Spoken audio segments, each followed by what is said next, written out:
자, 제2조 용어의 정의까지 정리하셨고 반드시 암기해야 될 단원이었다면 이제 34페이지 제4절 법으로는 제3조입니다. 중개대상물에 대해서 공부를 합니다. 중개대상물도 중요한 단원입니다. 매회 출제가 되는데 자, 우리 중개사법에서는 중개할 수 있는 물건에 대해서 정리를 해줍니다. 자, 상단 법 제3조 중개대상물의 범위. 이 법에 의한 중개대상물은 다음과 같다. 1. 토지, 토지의 동그라미 합니다. 자, 2번 건축물, 그 밖의 토지의 정착물, 건축물의 동그라미. 3번 그 밖에 대통령령으로 정하는 재산권 및 물건, 대통령령에 밑줄 하나 끊고 첫 시간에 공부하셨죠. 대통령령을 다른 말로 뭐라고요? 시행령에 있는 물건도 있다. 같은 말이에요. 자, 그럼 대통령령, 시행령에 있으니까 시행령에 가봐야 되겠죠. 밑에 영 제2조 갖다 붙였습니다. 중개대상물의 범위, 제3조 3호에 따른 중개대상물은 다음과 같다. 그래서 시행령에서 정하는 물건이 1번 임목에 관한 법률에 따라서 임목이 중개대상물입니다. 임목 동그라미.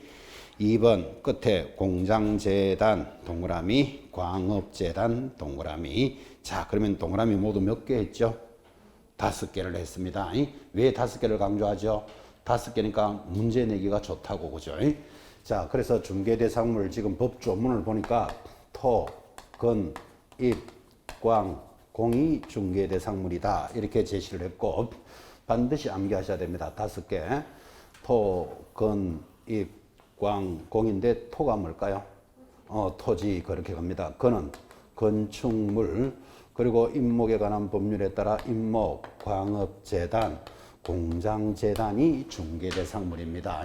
토, 건, 입, 광, 공 5가지 제목 반드시 기억하시고 자, 그 법 조문을 보니까 토지 건축물은 우리 중개사법 3조 법률로서 정해져 있고 자, 이 3가지는 1교시에도 전달했지만 대통령령을 다른 말로 뭐라고 하죠? 시행령에서 정하는 물건도 있습니다. 자, 이렇게 해서 이제 법 조문을 분석을 하고는 이렇게 묻겠죠. 중개대상물은 법률로서만 규정되어 있다. OX.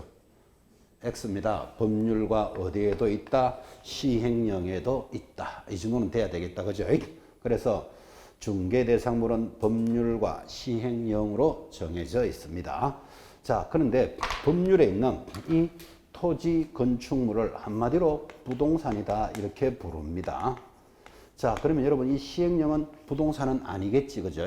그래서 우리는 이것을 준부동산 또는 학계론에서는 의제부동산이다 라고도 부릅니다. 자, 그럼 여기까지 해놓고 또 문제 한번 내봅시다. 보시면서 대답하기를 중개대상물은 부동산만을 의미하는 개념이다. X다, 그죠? 부동산과 준부동산을 포함합니다. 이제 여기까지 대답하셔야 되고 부동산만 중개대상물이다 하면 틀리는데 여기엔 준부동산도 아까 해와 같이 모든 준부동산 하면 또 틀려요. 제가 준부동산에 대해서 조사를 해보니까 한 20가지쯤 있습니다. 그럼 20개의 준부동산이 모두 중개대상물이는 것은 아니고 우리는 입광공 3가지만 중개대상물이 되니까 아예 여러분들은 공부하실 때 모든 준부동산 하면 틀린다 까지를 체크하셔야 되고 자, 여기 있는 부동산과 준부동산을 합쳐서 한마디로 부동산이다 라고도 이야기합니다. 자, 그러니까 여기도 부동산이 있고 여기도 부동산이 있으니까 구분을 해야 되겠죠. 그래서 여기 있는 부동산을 좁은 의미 협의의 부동산이라 하면 여기는 넓은 의미 광의의 부동산이 됩니다. 자, 이제 법 조문을 분석을 다 했습니다.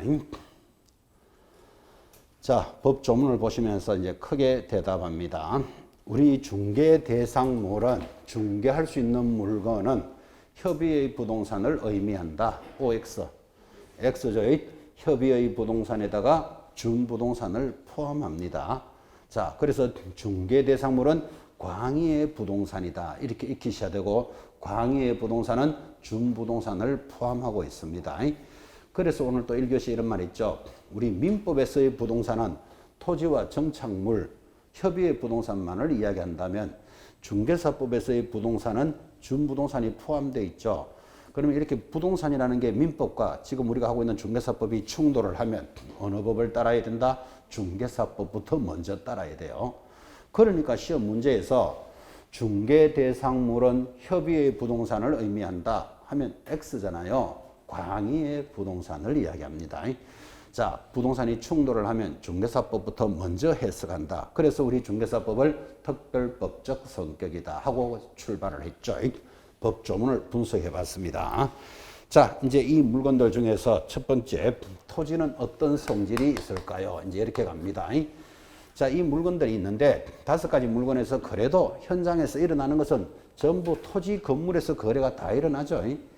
지금 우리 밖에 나가서 제일 거래를 많이 하는 물건이 뭘까요? 뭐 그래도 아파트 이렇게 이야기해야 되겠죠. 아파트를 건물이라고 부르잖아. 그죠? 그래서 아파트는 중개대상물이 되는 거예요. 그런데 토지도 당연히 중개대상물이죠. 그래서 현장에서 일어나는 것은 토지, 건물, 거의 부동산에서 거래가 다 일어나지. 이 준부동산, 임목, 광업재단, 공장재단을 중개했다는 사람은 잘 없겠죠. 그런데 이제 법으로는 들어와 있는 거예요. 자, 그래서 토지, 건물에 대해서 거래가 거의 다 일어나니까 문제도 거의 여기서 묻는 거예요. 여기서 묻는데 입광공은 10년에 한 번꼴로 출제돼요. 그 10년에 한 번꼴인데 원래 여러분들은 10년 차가 돼가기 때문에 원래 수업에서는 이제 입광공도 좀 많이 건드려 줘야 된다 이렇게 생각을 합니다. 어쨌든 토지, 건물을 가장 기본으로 잡으셔야 됩니다. 자, 이 물건 5가지가 지금 토, 건, 입, 광, 공 5개니까 예를 들어서 토, 건, 입, 광 해놓고 다른 거 하나 갖다 놓고 중개대상물이 아닌 것 이런 것들은 당물 문제였겠죠. 이제 이게 30년 동안 출제가 됐으니까 이게 얼마나 많이 나왔겠어요. 그래서 이제는 토지라도 어떤 토지가 되느냐, 건물이라도 어떤 건물이 되느냐 이렇게 구체적으로 가는 거예요. 원래 32회 때도 여기서 문제가 나왔다 그랬잖아요. 원래 이렇게 나왔어요. 양어장인 토지. 자, 지목이 양어장인 토지입니다. 여러분 나중에 지목, 땅의 이름에 대해서 공부합니다. 지적법에서. 우리나라는 지목이 모두 몇 개가 있다? 28개가 있어요. 그럼 28지목이 있는데 땅의 이름이 1번이 전, 2번이 답, 3 과수원, 4 목장용지, 5번 뭐뭐뭐뭐 해서 28번까지 있어요. 근데 번호는 알 필요 없고 전, 답, 과수원 앞에 있는 3가지를 농지라고 불러요. 농지. 어쨌든 지목이 28개가 있는데 지목에 양어장이 있을까요? 없을까요? 있어요. 지목이 양어장이라고 그랬잖아요. 지금 그죠? 그래서 시험에서 지목이 양어장인 토지는 중개할 수 있느냐 이렇게 물었어요. OX. 당연히 O지. 토지는 중개대상물이 되잖아. 지금 그죠? 자, 그래서 이런 문제를 보면서 여러분 뭐를 느끼셔야 되는가 하면 지목이 양어장, 그냥 토지는 중개대상물이다. 그럼 당연히 오지. 근데 지목이 양어장이 하면 아, 양어장은 물이잖아. 이 X 이렇게 들어가면 이제 날 샌다 이 말이에요. 그래서 지목이 양어장인 토지 중개대상물이 됩니다. 자, 그럼 토지라도 어떤 토지가 되느냐를 지금 묻고 있다는 걸 이해하시라고요. 학교에 가면 운동장 있는 거 보셨습니까? 운동장도 토지잖아요. 토지. 그지? 그러면 예를 들어서 시험에서 학교 운동장도 중개할 수 있다. 이렇게 나오면 OX. X예요. 토지지만 학교는 누가 관리한다? 국가가 관리해요. 그래서 국가가 관리하는 물건을 사고 팔 수는 없다. 우리가 중개대상물은 토, 건, 입, 광공이라도 개인 소유해야 돼요. 자, 다시.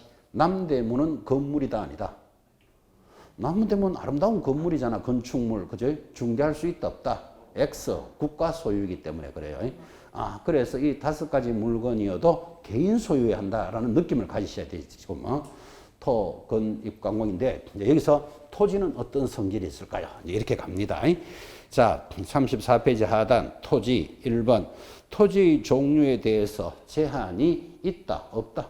없다 이랬잖아. 그죠? 그러니까 28지목에 대해서 이거는 되고 이거는 안 되고 그런 내용은 없다. 없다. 그러므로 택지도 되고 임지도 되고 농지도 되고 모두 중개대상물에 해당한다.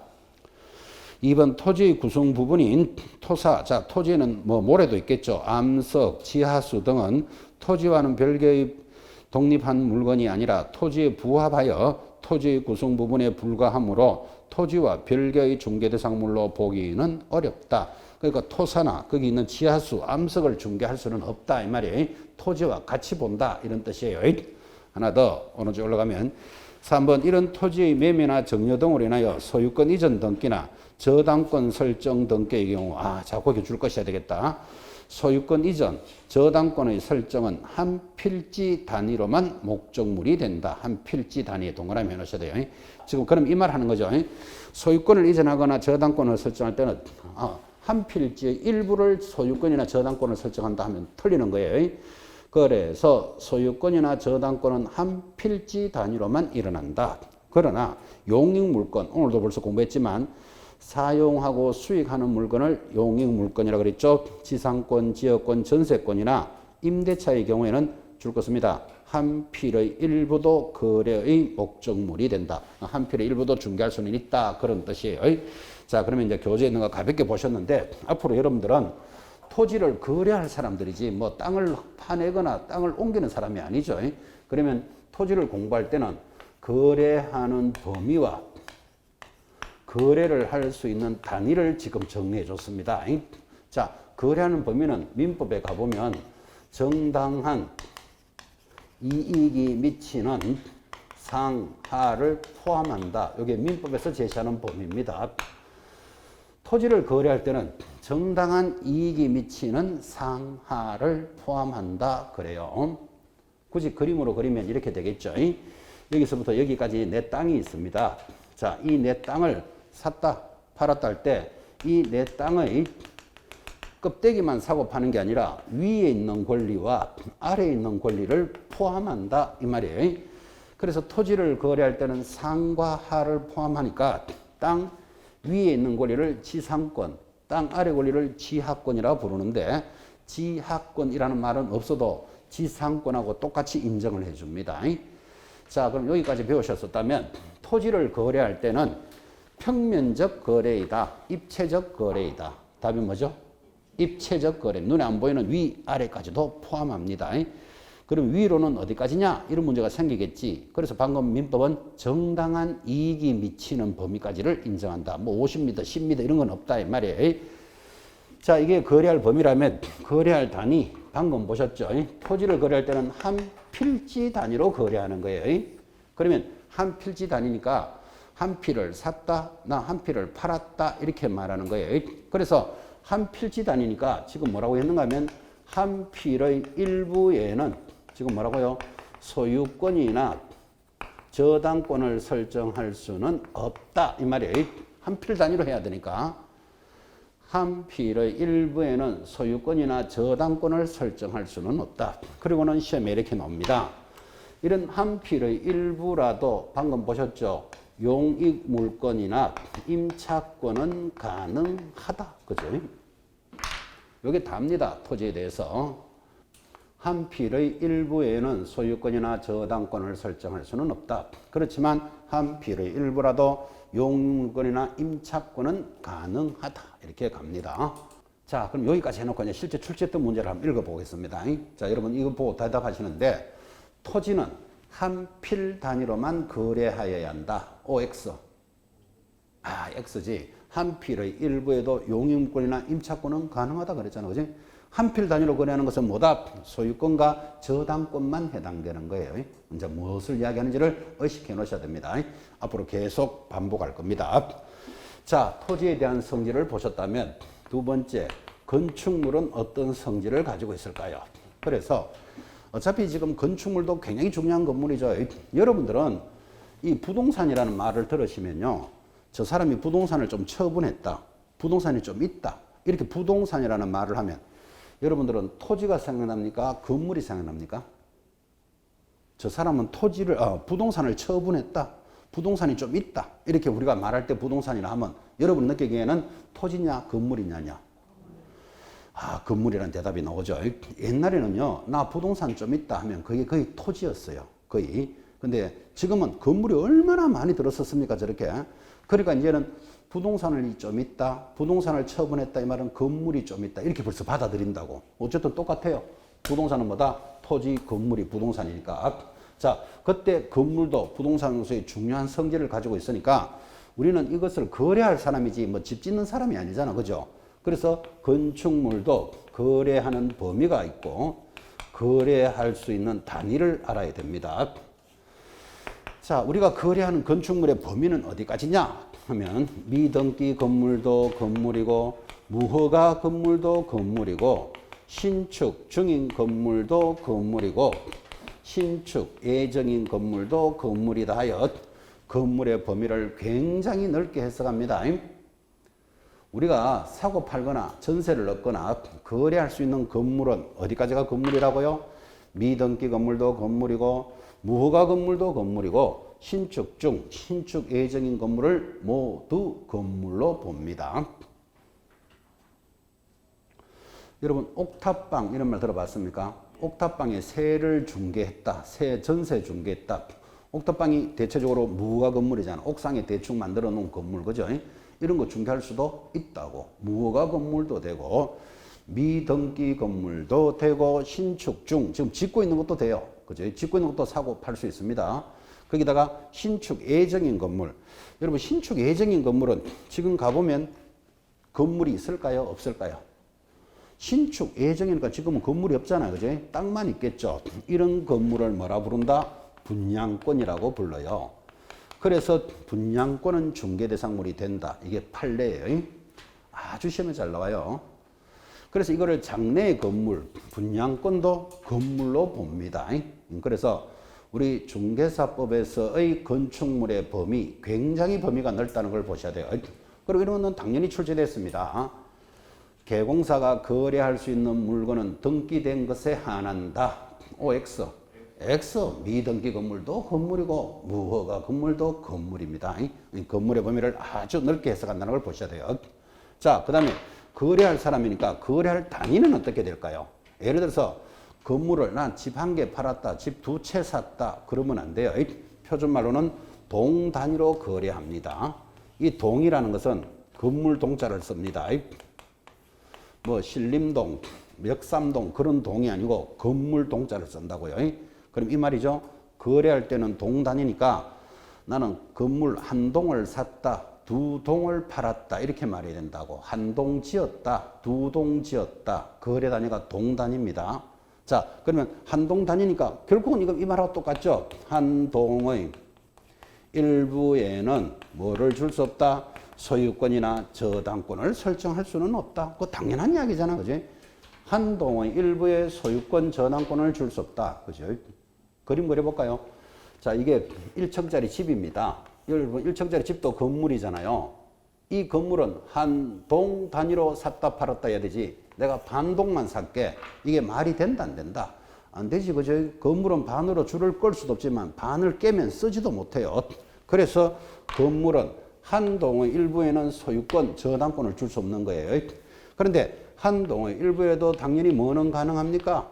용익물권이나 임차권은 당연히 된다. 용익물권은 전세권 이런 거잖아, 지금 그죠? 그래서 한 동의 일부라도 방이 4칸이 있으면 오른쪽 한 칸만 내가 새 살게. 중개도 된다, 안 된다? 된다고요. 글자 그대로 여러분이 다 알고 있는 것들을 법률 용어로 지금 만나는 거예요. 그래서 그대로 새기셔야 돼. 한 동의 일부에는 소유권이나 저당권을 줄 수는 없다. 그렇지만 한 동의 일부라도 용익물권, 대표적으로 전세권, 당 한 칸만 전세 얻을 수 있죠. 임차권, 세 얻을 수도 있다. 계속 글자 그대로 익히셔야 돼요. 다 알고 있는 것들인데 이게 이제 법률용어로 만나니까 생소하게 보이는 거예요. 여기에 또 이런 것도 있어요. 한 동의 일부에는 소유권이나 저당권을 줄 수 없다 그랬잖아요. 없는데 예외 줄 수 있는 게 있어. 예외 뭐가 있을까요? 집합건물. 이것도 기억하셔야 돼요. 앞으로 여러분들은 집합건물 하면 뭐가 생각날까요? 아파트가 생각나야 돼. 대표적으로 아파트인데 아파트 이렇게 생겼죠. 자, 여기가 101동이에요. 101동에 501호만 자, 101동에 501호만 샀다 팔았다 할 수 있다 없다? 있죠. 한 동의 일부라도 소유권이나 저당권을 설정할 수 있는데 이건 어디서만 인정해 준다?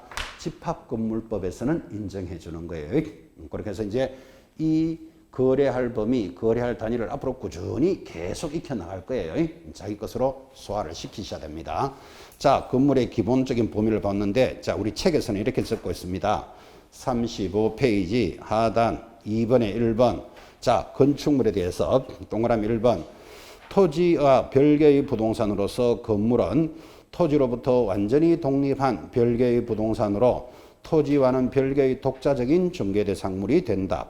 또한 건물의 종류에 대해서는 제한이 있다, 없다, 없다. 그래서 상가도 되고 주택도 되고 사무실도 되고 오피스텔도 되고 모두 중개대상물이 됩니다.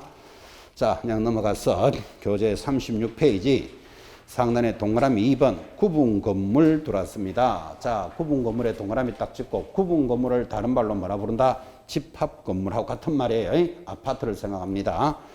자, 구분 건물이 되기 위해서는 객관적이고 물리적인 측면에서 구분 건물이 구조상, 이용상 독립성이 있어야 하고 그 건물을 구분 소유하려는 의사 표시, 즉 구분 행위가 있어야 한다. 이러한 구분 건물에는 구분 소유권이 인정되므로 당연히 구분 건물도 줄 것입니다. 독자적인 중개대상물에 해당한다. 아파트 독자적인 중개대상물에 해당한다. 이렇게 이해하시면 되잖아, 지금 그죠?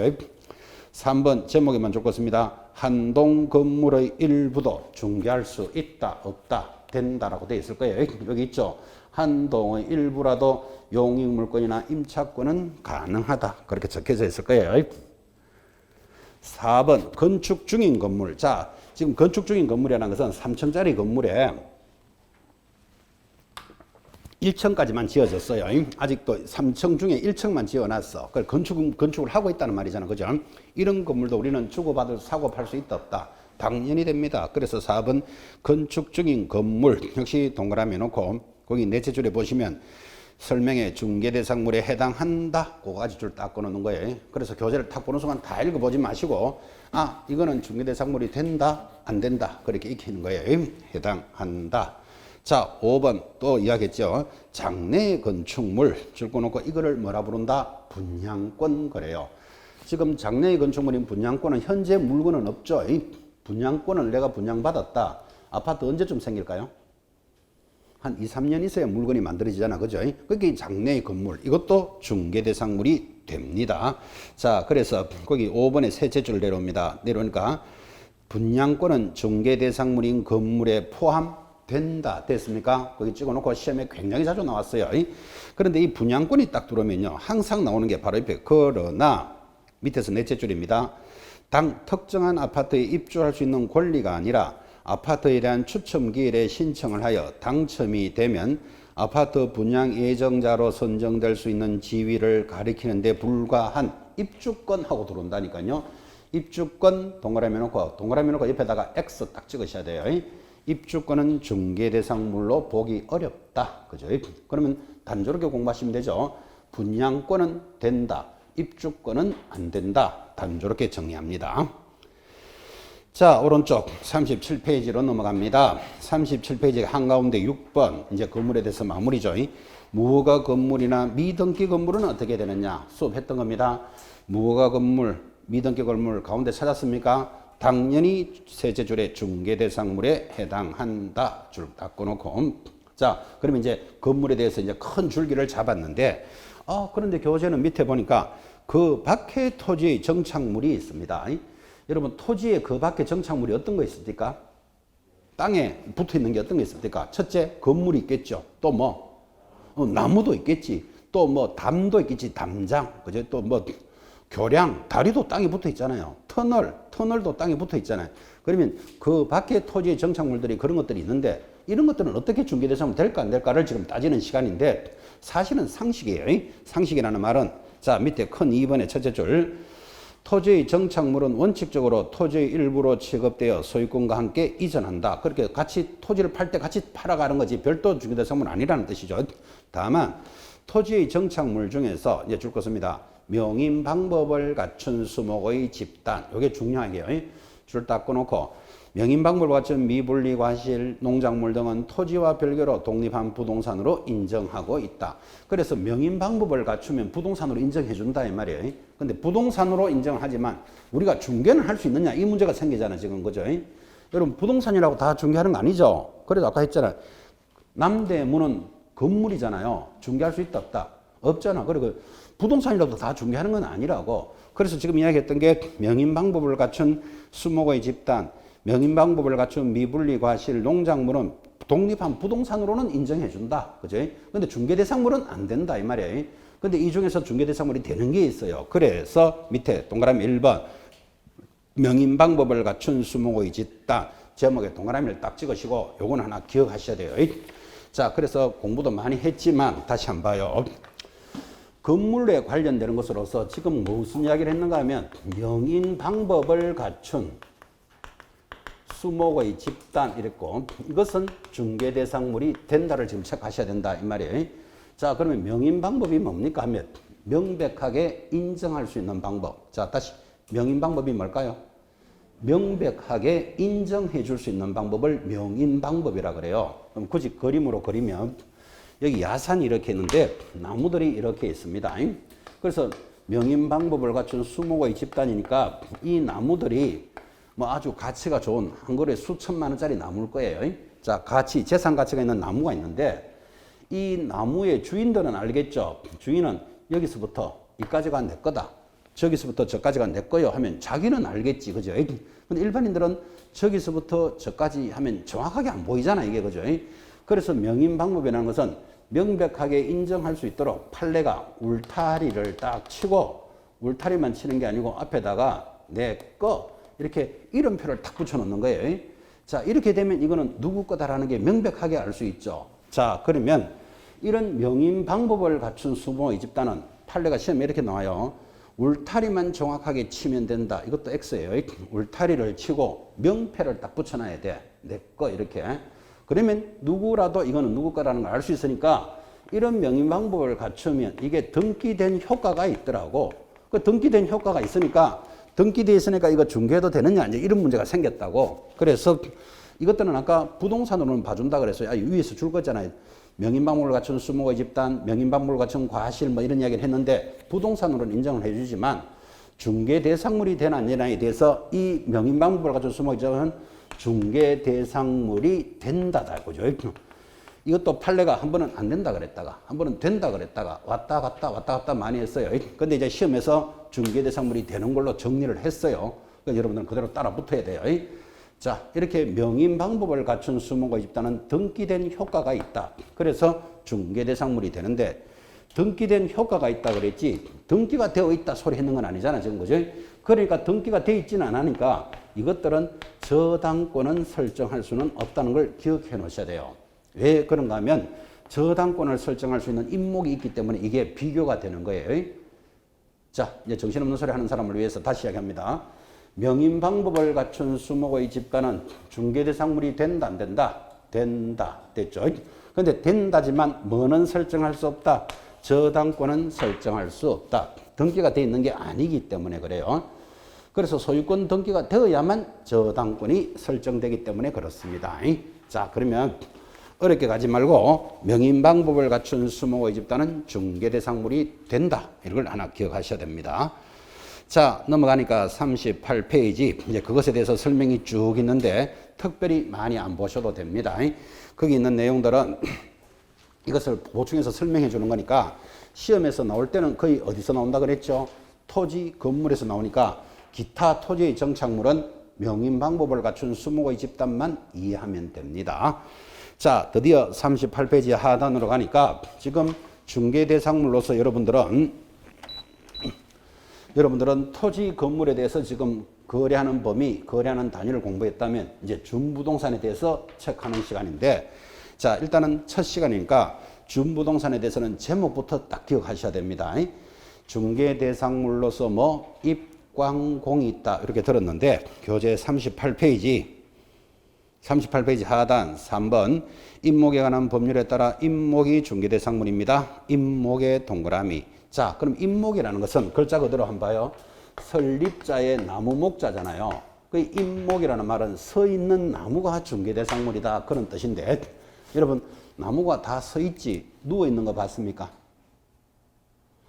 나무가 누워 있는 거 벌채하면 누워 있죠. 자르면 그럼 누워 있는 나무는 이동할 수 있죠. 그럼 이거는 중개대상물이 안 되는 거예요. 이동하니까 동산이고 반드시 서 있는 나무여야 돼. 서 있는 나무를 뭐라 부른다? 임목 이렇게 부르는 거예요. 자, 그러면 지금 이 강남대로변에 길가에 나가면 그 이 넓은 길에 양쪽에 나무들이 쫙 있죠. 지금 그죠? 가로수. 그 나무들은 인목이다 아니다. 서 있는 나무 인목이 아닙니다. 그거는 뭐라고 부르는가 하면 가로수라 부른다니까요. 그럼 인목이 뭐냐 이걸 알아야 될 거 아니야. 그죠? 서 있는 나무로서 등기가 돼 있는 거예요. 자, 그래서 봐요. 밑에 1번에 의, 동그라미 1번. 인목이란 이제 한자로는 서 있는 나무란 개개의 수목을 말하는 것이 아니라 토지에 부착된 수목의 집단으로서 소유자가 줄 것이에요. 인목에 관한 법률에 따라 소유권 보존 등기를 받은 것을 말한다. 아, 그러니까 나무가 등기되어 있으면 인목이다 이렇게 부르는 거예요. 그러면 이 강남 대로변의 양쪽에 있는 나무들은 등기는 안 돼 있어요. 그래서 이걸 서울시에서 관리하거나 강남구청에서 관리하는 가로수 이렇게 부르는 거예요. 그러면 나무를 등기했는 것은 주로 어디 있을까요? 나무를 재산으로 관리하는 곳에 있겠죠. 강원도 태백, 영월, 삼척 이런 데 가면 청량목 이런 거 한 그루에 수천만 원짜리 수억짜리 있는 나무가 있다는 거 들으셨죠? 그런 곳에는 나무를 등기해서 재산으로 봐주는 거예요. 그래서 등기해서 재산으로 봐주니까 그거를 뭐라고 부른다? 준부동산이다 이렇게 부른다고. 서울과 같은 대도시 사는 여러분들은 등기된 나무를 볼 일이 있다 없다? 없어. 나무를 재산으로 키우고 하는 곳이 없기 때문에 그런 거예요. 주로 어디 있다? 강원도, 영월, 태백 이런 데 가면 있다니까요. 나무를 관리하는 곳. 그래서 등기된 나무다. 이 개념이 제일 중요한 거예요. 등기된 나무다. 자, 이제 오른쪽 한 장 넘기시면 등록, 인목 등기, 인목의 저당 이런 것들은 이제 천천히 가셔도 돼요. 일단 등기가 되어야 뭐가 시작되니까. 40페이지를 갑니다. 자, 40페이지 가니까 이번에는 준부동산으로서 상단에 대한 공장재단이라는 물건이 들어왔습니다. 그래서 40페이지 상단에 공장재단에 동그라미를 딱 해놓고 역시 공장재단도 무엇입니까 하면 이렇게 대답합니다. 여러분 공장은 뭔지 아시죠? 공장은 중개대상물이 될까요? 안 될까요? 됩니다. 공장이 건물입니다. 건물. 그래서 여러분 공단지역에 가면 우리는 공장만 전문으로 사고 팝니다. 이렇게 부동산 광고 있는 거 볼 겁니다. 그러니까 공장이 중개대상물이 된다는 걸 알 수 있잖아. 공장만 전문으로 거래합니다. 이런 것들이 있다니까요. 근데 지금 제목이 뭐다? 공장이 아니고 공장재단 이래 들어왔잖아. 그죠? 그럼 공장하고 다르다는 건 이해하셔야 돼. 자, 그럼 여러분이 알고 있는 공장은 그거 중개대상물이 됩니다. 근데 공장재단은 뭐냐? 하면 이렇게 되는 거예요. 거기의 공장재단이란 설명해 줍니다. 공장에 속하는 일정한 기업용 재산으로 구성되는 줄 것입니다. 일단의 기업 재산으로서 이 법에 따라 소유권과 저당권까지만 줄 거놓습니다. 그러니까 결국은 공장재단은 공장에 사용하는 물건을 등기를 한 것이 공장재단이에요. 등기를 했는데 등기를 하는 처음 하는 등기를 소유권 보존 등기라 그러잖아. 그죠? 등기를 함으로써 뭐를 설정할 수 있다? 저당권을 설정하는 게 공장재단입니다. 자, 그러면 공장에 사용하는 물건을 등기했다 그랬잖아요. 그럼 공장에 사용하는 물건이 뭘까요? 밑에 내려가면 3번의 박스 보이십니까? 자, 이건 암기할 필요는 없고 그냥 봅니다. 기억. 그 등기하는 물건이 공장에 속하는 토지, 건물, 그 밖의 공작물, 니은, 기계, 기구, 전봇대, 전선, 배관, 레일 이런 것들이 다 공장에 있는 것들이잖아요. 이런 것들을 암기할 필요는 없고 공장에 있는 이런 물건들을 등기했다 이 말이에요. 근데 거기 물건에 보면 기억에 토지, 건물은 우리가 알고 있는 부동산이잖아요. 그 부동산도 있지만 옆에 공작물, 밑에 기계, 기구 이런 것들은 부동산은 아니잖아요. 근데 이거를 등기를 해줬다 이 말이에요. 뭐 등기를 해줬으니까 이거를 뭐라고 부른다? 준부동산 이렇게 부르고 여기 있잖아요. 공장재단은 준부동산이라고 그죠? 자, 그럼 여기서 이제 중요한 건 시험에서 이 준부동산인 그 물건들은 이렇게 정리를 하셔야 돼요. 여기 보면 박스에 기역, 니은, 디귿, 리을, 미음, 밍인데 이거 다 암기한 절대로 할 필요 없고 옆에다가 적기를 분리하면 처분할 수 없다. 요걸 표시하는 거예요. 그 박스에 있는 물건들을 암기할 필요는 없고 여기서 분리되면 처분할 수 없다. 왜? 재단이라는 말은 이걸 묶어서 한 개의 부동산으로 본다. 그런 뜻이에요. 자, 그러면 이제 이 말을 이해하셨다면 거기 분리되면 처분할 수 없다 그랬죠. 그러니까 거기 기억에 보면 이런 말이 있잖아요. 공장에 속하는 토지, 건물, 그 밖에 공작물 이렇게 돼 있는데 시험 문제가 뭐라고 나오는가 하면 자, 공장에 속하는 토지는 중개대상물이 된다 안 된다? X입니다. 그렇게 딱 분리되면 처분 못한다 그랬잖아요. 이게 묶어서 한 개의 부동산으로 보기 때문에 그죠? 그거를 주의하셔야 돼요. 근데 시험에서 거기 니은에 보면 기계, 기구, 전봇대 이런 거 보이시죠? 그럼 예를 들어서 공장재단에 속하는 기계, 기구, 전봇대는 중개대상물이다. X예요. 왜? 묶어서 한 개의 부동산이지 그렇게 뽑아내면 안 된다 그랬잖아요. 지금. 그죠? 근데 시험에 그렇게 안 내는 게 졸던 사람도 기계, 기구, 전봇대가 이게 중개대상물이 되겠나? 이걸 X를 찾아낸다니까요. 그래서 시험에 낼 때는 토지, 건물을 시험에 건다고. 자, 그것들은 묶어서 한 개의 부동산으로 봅니다. 묶어서 한 개의 부동산으로 보니까 박스 안에 딱 넣어놨잖아. 지금. 그죠? 분리되면 처분할 수 없다. 한 번 더 연습합시다. 오른 41페이지. 자, 41페이지 오른쪽 하단에 보면 광업재단이라는 게 있습니다. 자, 5번에 광업재단에 다시 동그라미 놓고 역시 광업재단도 뭐냐 하면 아까 공장재단이 공장에 사용하는 물건이라 그랬다면 광업재단은 광업소에 사용하는 물건이에요. 그래서 5번에 1 첫째 줄에 광업재단이란 광업공과 광업거래에 기하여 광물을 채굴, 취득하기 위한 각종 설비 및 이에 부속되는 사업의 실비로 구성되는 기업재산으로서 다시 줄 것입니다. 이 법에 따라 소유권과 저당권까지만 줄 것이면 역시 등기가 돼 있다 이 말이에요. 그럼 등기되어 있는 물건이 뭐냐? 이렇게 만약에 묻는다면 제일 밑에 박스 보고 있습니까? 자, 역시 박스 이거 암기할 필요 없죠. 토지, 건물, 그 밖에 공작물, 기계, 기구, 그 밖에 부속물, 뭐 그 밖에 부속물 이거 말고도 많다는 뜻이잖아. 그죠? 이걸 암기할 필요는 없고 지금 그거를 이렇게 묶고요. 그거를 이렇게 묶어 놓고 옆에다가 뭐라고요? 분리하면 처분할 수 없다. 그죠? 한 번 더 연습합니다. 분리하면 처분할 수 없다. 그러니까 이것들은 묶어서 한 개의 부동산으로 본다. 그런 뜻이에요. 그래서 이거를 재단물이다. 이렇게 부릅니다. 그러면 여러분 시험에서 자, 광업재단이 어떤 걸로 구성이 되어 있습니까? 이런 문제 묻는다, 묻는다. 절대로 안 물어. 기타 공작물 하면 기타 뭐가 많다는 뜻이기 때문에. 그죠? 묶어서 한 개의 부동산으로 본다. 그것만 기억하시는 거예요. 그래서 세 가지 물건에 가볍게 제목을 잡았다면 이제 중요한 게 따라옵니다. 42페이지. 자, 지금 중개대상물에 대해서 공부하고 있는데 중개대상물이 5가지잖아요. 뭐 토, 건, 입, 광, 공. 지금 토지, 건물에 대해서 공부하셨고 임목, 서 있는 나무, 그 다음에 광업재단, 공장재단은 거기에서 사용하겠는 물건들을 등기했다 그랬잖아. 그죠?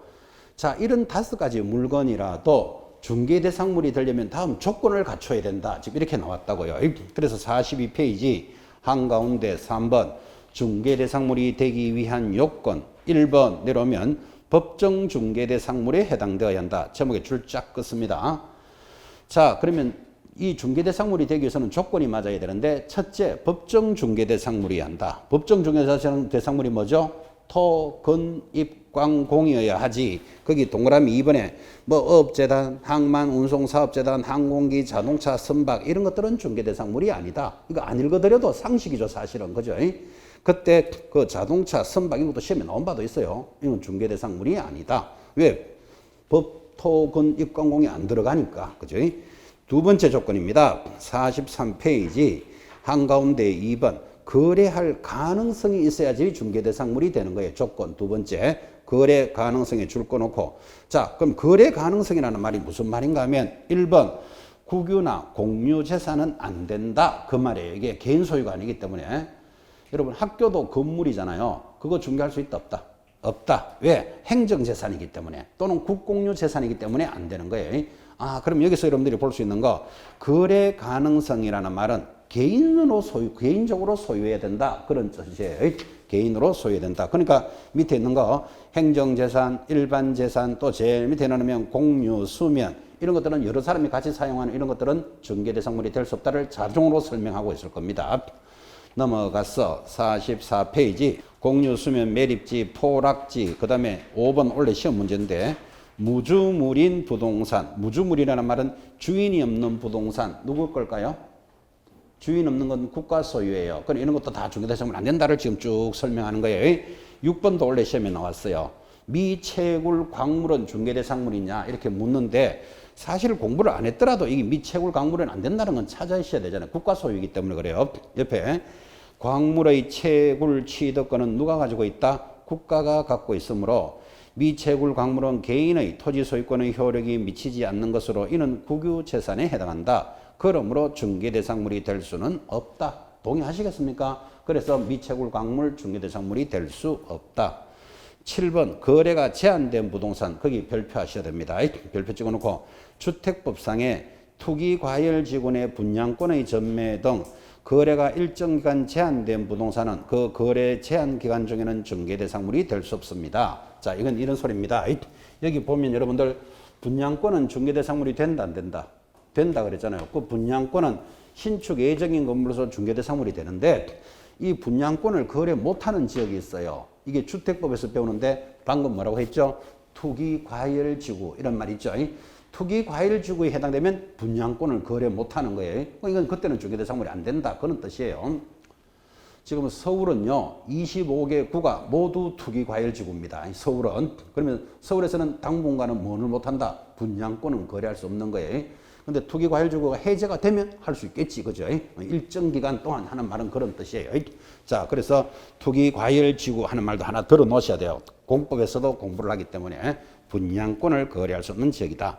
이제 3번을 별표 찍으셔야 돼요. 중개의 가능성이 있어야 되는데 이게 말이 어렵다고요. 자, 중개의 가능성이 무슨 뜻이냐 하니까 1번 법률의 규정에 의해서 물건의 변동이 일어나는 경우에는 중개행위가 개입될 여지가 없으므로 그 대상물은 중개대상물이 될 수가 없다. 즉, 자, 이것만 기억합니다. 경매, 동그라미, 공매, 동그라미, 공용, 수용, 동그라미, 상속 등은 줄 것입니까? 중개대상물이 될 수 없다. 자, 이게 법률의 규정에 의한 것이다. 이런 만만찮은 말이 나왔죠. 이게 민법 187조 법률의 규정에서 물건이 변동되는 것은 중개가 안 된다. 이런 뜻이니까 법률의 규정 이런 말들이 저는 쉽지 않죠. 이제 민법, 등기법에서 계속 받아올 거예요. 자, 근데 그 중에서 제일 여러분들이 편한 게 거기 상속은 안 된다고 동그라미 하셨잖아요. 그죠? 그 상속만 하나 설명을 하고 이해를 맞추어 놓습니다. 어렵습니다. 이게 무슨 말인가 하니까 여러분 아버지가 가지고 있는 아파트가 있습니다. 이거 중개대상물이 된다 안 된다? 자, 아파트는 건물이죠. 중개대상물 됩니다. 그리고 아버지가 가지고 있으니까 개인이 소유하는 거잖아. 그죠? 이거 사고 팔 수 있겠죠. 자, 그러면 아버지가 가지고 있는 아파트는 중개대상물이 되는데 혹시 안 된다고 생각하시는 분은 자기 아버지가 아파트가 없어서 그런 거예요. 그게 있으면 사고 팔 수 있습니다. 자, 그러면 아버지가 가지고 있는 중개대상물 아파트는 되는데 아버지가 사망을 합니다. 사망을 하면 아파트는 어떻게 됐을까요? 자식에게 상속이 되겠죠. 요 정도는 이해하시겠죠? 지금 상속을 설명한다 그랬잖아. 그죠? 그러면 자, 상속이 되어서 소유자가 누구로 바뀐다? 자식으로 바뀌겠죠. 그러면 자식으로 물건이 변동되는데 이 상속이라는 것은 상속이라는 법률의 규정에 의해서 소유자가 바뀌는 거지 중개해서 바뀌는 건 아니죠. 그죠? 그러니까 결국은 아버지가 가지고 있는 아파트는 중개대상물이 되는데 지금 이제 사망을 하여 상속이 되는 아파트 하면 요거는 중개대상이 안 되는 거예요. 작은 차이지만 만만찮죠. 그런데 이제 자식이 상속을 받았어요. 그러면 우리가 뭐라고 부릅니까? 상속받은 아파트 그렇게 부르겠지. 그럼 시험에서 상속받은 아파트 하면 중개대상물이 되는 거예요. 왜? 등기하고 처분할 수 있다. 이게 법률의 규정에 의한 그런 뜻이에요. 이거 좀 쉽지 않죠. 그죠? 이게 민법 187조 이런 게 나오는데 자, 그럼 여러분들은 이게 쉽지 않으니까 뭐만 기억한다? 상속 지금 동그라미 있는 거 중개대상물이 되지 않는다. 그거 하나만 기억하시면 된다고. 근데 거기 몇 개 있죠? 경매, 공매, 공용, 수용 이렇게 나오잖아. 그죠? 아, 그러면 경매, 공매, 공용, 수용, 상속은 중개대상물이 될 수 없는데 그 중에서 뭐만 설명했다? 상속만 설명했다고. 다 똑같은 것들이에요. 이게 법률의 규정에 의해서 물건이 바뀌는 것은 중개할 수는 없다. 그런데 상속받은 아파트 그러면 당연히 중개대상물이 됩니다. 자, 여기서 하나 기억할 것. 상속은 중개대상이 되지 않는다. 그거 하나만 기억하시면 돼요. 이게 앞으로 민법, 등기법을 타면서 계속 공부를 해 나와야 될 내용입니다. 자, 마무리. 바로 밑에 동그라미 2번입니다. 다만 법정지상권이 성립된 토지자, 성립된 토지에 줄 거고 법정저당권이 역시 성립된 건물 거기 줄 거고 여기 포인트가 뭐죠? 성립이 돼 있는 것은 사건의 제한을 받는 경우라 하더라도 부동산 자체는 거래가 가능하고 줄 거야 되죠. 중개도 가능하다. 그죠? 그럼 이렇게 기억하면 됩니까? 지상권이 성립된 토지, 저당권이 성립된 토지는 중개할 수 있다. 지금 이 말이 성립된 토지는, 그죠? 마지막 마찬가지로 경매, 공매, 상속 등을 통하여 취득한 부동산도 거래가 가능하고 중개가 가능하다. 그래서 봐요. 상속을 받은 아파트는 된다. 지금 이 말이에요. 상속받은 아파트는 등기하고 처분할 수 있기 때문에 그래요. 자, 이 부분이 조금은 쉽지 않을 겁니다. 왜 쉽지 않는가 하면 이 민법적인 소관이나 등기법적인 소관이 있어야 되기 때문에 그래서 어렵지만 들어는 주셔야 돼. 그래야지 다른 가부서 들을 때 자꾸 이해가 돌아가잖아. 그죠? 자, 그래서 제3조 중개할 수 있는 물건에 대해서 해부를 했습니다. 법조문을 해결하기를 중개할 수 있는 물건은 토, 건, 입광공, 법률과 시행령으로 정해져 있다. 이런 말도 굉장히 강조했고 법률에 있는 것을 부동산이라 부르고 시행령에 있는 것은 준부동산인데 이거 두 가지를 합쳐서 중개대상물입니다. 그때 토지는 어떤 성질이 있고 그 다음에 건물은 어떤 성질, 그 다음에 준부동산으로서 임목, 광업재단, 공장재단은 아까 빠르게 줄을 꺼셨지만 전부 등기가 되어 있는 것들입니다. 소유권과 저당권의 목적이 된다. 이런 것들을 공부했고 임목은 서 있는 나무로서 등기가 되어 있습니다. 그 다음 공장재단, 광업재단은 공장에 사용하는 물건들을 등기했다. 그죠? 물건들을 등기했기 때문에 거기서 분리되면 처분할 수 없다. 이걸 한 개의 부동산으로 보니까 재단이다. 이렇게 부르는 거예요. 그것까지만 기억하면 됩니다. 자, 이런 토, 건, 입, 광공이라도 반드시 중개의 가능성이 있어야지 중개대상물이 되는데 중개의 가능성이라는 게 법률의 규정에 의한 것은 안 된다 그랬다고요. 말이 어려우니까 상속이 되는 아파트는 중개할 수 없다. 이것만 기억하시라고요. 근데 상속을 받으면 중개할 수는 있겠죠. 등기하고 처분하기 때문에 이 부분만 익혀놓고 이제 다른 과목들을 들으시면서 자꾸 실력을 얹혀갑니다. 우리도 또 계속 반복해서 체크할 거예요. 자, 그래서 오늘 1조, 2조, 3조를 아주 상세하게 정리했습니다. 1조가 뭐다? 목적. 2조, 용어의 정의 암기하셔야 된다 그랬죠. 3조, 중개대상물까지 정리하셨고 이제 다음 주 수업 예고입니다. 50페이지를 보시기 바랍니다. 사실상 이제 우리 수업은 50페이지부터가 본론입니다. 50페이지 제목이 뭐죠? 제4조입니다. 공인중개사 시험제도입니다. 여러분 너무나 잘 알고 계시잖아. 이 과정을 공부하고 계시니까. 이 공인중개사 시험제도가 왜 4조인가 하면 이제 공인중개사 자격증을 따야지 중개업을 할 수 있는 절차로 접어들잖아. 그죠? 그래서 이제 다음 주에 시험은 어떻게 되고 합격자를 어떻게 결정합니다. 이런 수업이 진행되는데 당연히 여러분이 너무나 잘 알고 있는 것들이고 문제도 하나가 출제가 됩니다. 그래서 공인중개사 제도 이제 다음 주에 공부하고 자격증을 따면 중개업은 어떻게 할까요? 이 절차로 접어드는 시간. 그래서 그게 오리지널 본론입니다. 이런 뜻이에요. 자, 오늘 여기까지 마무리하도록 하겠습니다. 대단히 수고하셨습니다. 다음 주에 뵙겠습니다.